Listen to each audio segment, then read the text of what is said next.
Okay, welcome everybody. So let's continue our working with sets of matrices and some operations on those objects and thinking about whether the way we define those operations will satisfy the conditions for a vector space. So let's consider V to be the set of all 3x3 matrices that have determinant 1. And we're going to use the usual operations of typical matrix addition and typical multiplication by a scalar. And we want to consider, is this going to be a vector space?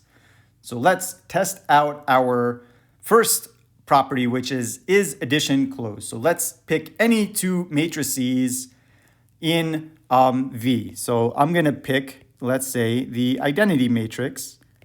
Since this is a really easy matrix to verify that its determinant is actually equal to 1. And I'm going to add to it some other matrix. In fact, I'm going to add to it, say, this matrix over here. And so recall that for diagonal matrices such as these, the determinant is going to equal the product of the diagonal entries. So V is the set of all 3x3 matrices, not just diagonal entries. But I'm going to pick these two matrices here to add together.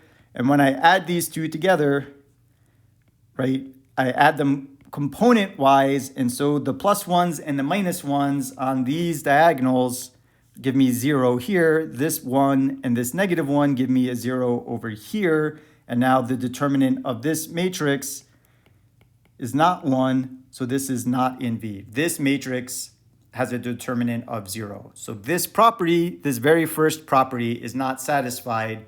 So we could pretty much stop at this point. It's really nice when the very first one is the one that is not satisfied. So we need all of these properties to hold. So it's not closed under addition. And you can also verify that if I multiply by a constant C, it's not necessarily going to be closed under scalar multiplication. So if I took 3 times the identity matrix, we get a matrix back whose determinant is definitely not going to equal 1. The determinant of this matrix would be 3 cubed, which is not equal to 1. So it's not closed under addition. It's not closed under multiplication by a scalar. And we'll have some other issues in here as well. We don't have the existence of a 0 vector here because that would have to be a matrix that consists of all 0 entries. And such a matrix would not have determinant 1. So we have all sorts of issues here, not necessarily with the operations, but mainly with the objects that are included in V, and that when we apply these operations to those objects, we wind up getting matrices that don't have determinant 1.